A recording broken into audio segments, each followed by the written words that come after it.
Hello everyone. I would like to welcome you all on behalf of IIT Delhi Alumni Association. My name is Gaurav Goyal, class of 2009, Aravali Hostel, IIT Delhi. I am currently convener of Aarogyam Healthcare Initiative of IIT Delhi Alumni Association. IIT Delhi is an institute of eminence as declared by Government of India. IIT Delhi Alumni Association represents 57,000 IIT Delhi alumni globally who have contributed significantly to various social and economic development for the nation. Aarogyam, a healthcare and wellness initiative, was started last year by IIT Delhi Alumni Association. Sometimes in corporate world, in our busy schedule, we give less importance to health and overall wellness, and which has long-term ill effects. To bring unique knowledge about healthcare and wellness to our alumni, we are organizing various such events in Aarogyam initiative. So far, 3 events have been organized in Aarogyam series, and we have received wonderful feedback from our alumni across the globe. In future also, we aspire to invite various healthcare and spiritual leaders from across the world to Aarogyam platform. And now, I would like to invite our today's speaker, Acharya Prashant ji. Acharya Prashant is an acclaimed authority on Vedanta, an author of over 80 books, including the bestseller Karma and Ananda, and a powerful voice of socio-spiritual awakening in the today's world. After graduating from IIT Delhi, Acharya Prashant went on to qualify both UPSC and CAT in the same year. After 2 years at IIM Ahmedabad and a few years at corporate, he found himself a higher calling of spreading the ancient wisdom of Vedanta among the masses. And for the same purpose, he founded his mission, which is at the forefront of creating of a new humanity through intelligence spirituality. Today, this movement has touched the life of tens of millions of individuals. Through his direct contact with people and through various books and internet-based channels, he continues to bring clarity to all. So I'll not take much of the time and I would invite Acharya Prashant ji among all of us. Good afternoon. Thank you for having me here and for the kind introduction. And I'm really looking forward to this interaction. Thank you so much. I would like to invite Mr. Pankaj for the first question to Acharya ji. नमस्कार आचार्य जी, मैं Pankaj Kapadia, BTech 2011 batch. आपसे एक सवाल पूछना चाहता था कि do you believe capitalism is at the core of many problems we face today? If yes, what can individuals do about? For example, at society level, income inequality has kept on increasing. At economic level, greed drives many business decisions as well as government decisions at times. At individual level, it puts us into a constant race for many more things to achieve in terms of monetary gains. And this is how we take education, housing, travel, healthcare, and they have been very expensive nowadays. So I want your opinion on this, that do you believe that this is the core issue to address and how to go about? Acharya sir. Thank you for the question, Pankaj. It's not as if human beings are all right within themselves and pure of intention, simple and innocent beings, and then somehow an alien system called capitalism invades them and victimizes them. But that's how somehow a lot of us would like to think, because this line of thought places the blame of our present condition on something alien to us, So we are then happily able to justify being what we are and claim innocence. Where does capitalism come from? If we say capitalism is to be blamed for our situation as it is, where does this economic and social system come from? It comes from the mind of man. It comes from our own tendencies. Capitalism is just a way of organization of the economy. What does it say? It says that private individuals will have the right to function economically as they please, and that they'll have the freedom to earn profits, and supply and demand will determine the market prices, right? And government would not interfere in such matters. Now, you are giving somebody the right to do economic activity as per his choice. Per se, how can this be blamed for the mess we are in? Let's say you give the right of production and the right of ownership of capital and resources to some other entity, like the government, which we think of as an alternate system, right? You give the ownership of resources not to private entities but to the collective entity called government. Will that really change things? Because if the mind of the human being is corrupted, then so will be the mind of the government, no?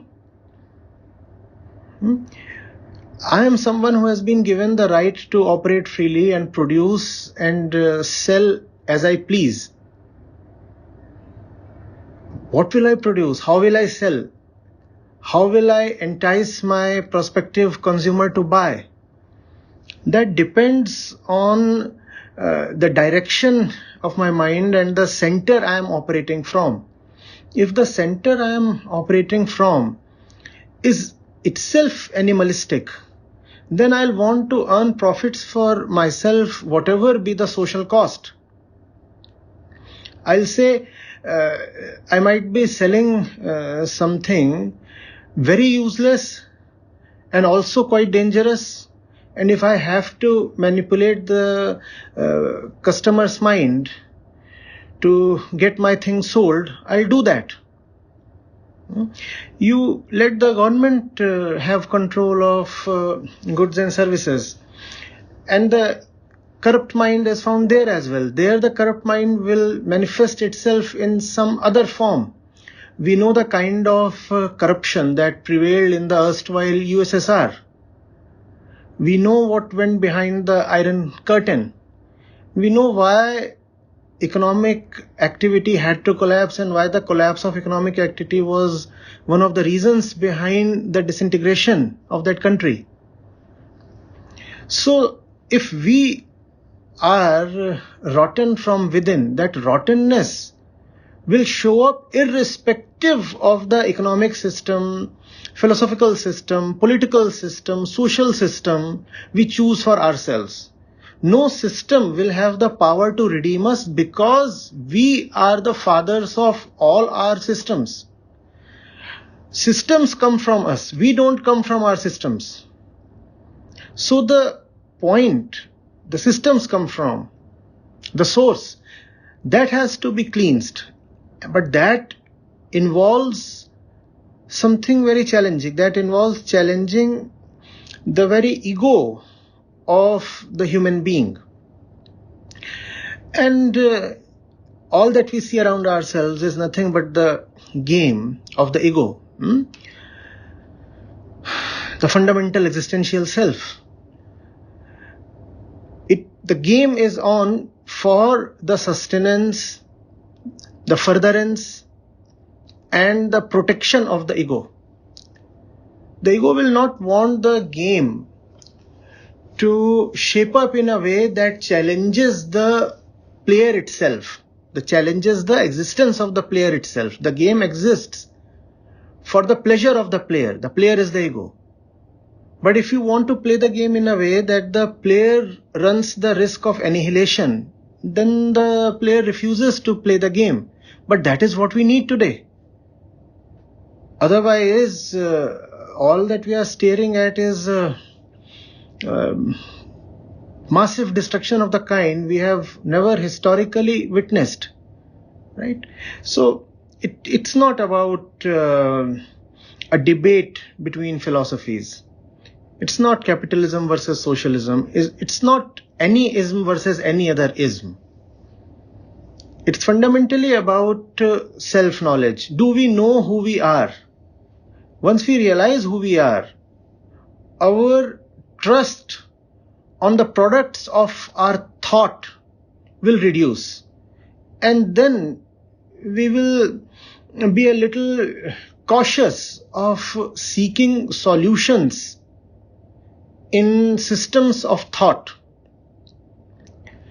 You can come up with newer and newer systems of thought, place your faith in them, and hope that the new system, the seemingly innovative system, will redeem you. Unfortunately, it won't, because of the simple reason that we are reiterating. It is all coming from the same center. It is all coming from the same place. So a new system may offer a glimpse of redemption. It may entertain us and make us optimistic for a while. But these are all false beginnings. They offer a promise that does not last. The change that we need is inward, and it sounds cliched. I know it's been repeated so many times. It's been repeated so many times, but it has never been executed. So let's not just dismiss it as another cliche. We need an education system in which the child is very clearly, openly, rather ruthlessly helped to face her animalistic, prakritic nature. When we realize that our fundamental tendencies are all very gross, very primitive, and therefore we are not to place our deepest confidence on ourselves, then we'll develop a certain humility and try to look for solutions beyond what our animalistic tendencies and subsequent thoughts propose to us. Without that, I don't really see a solution.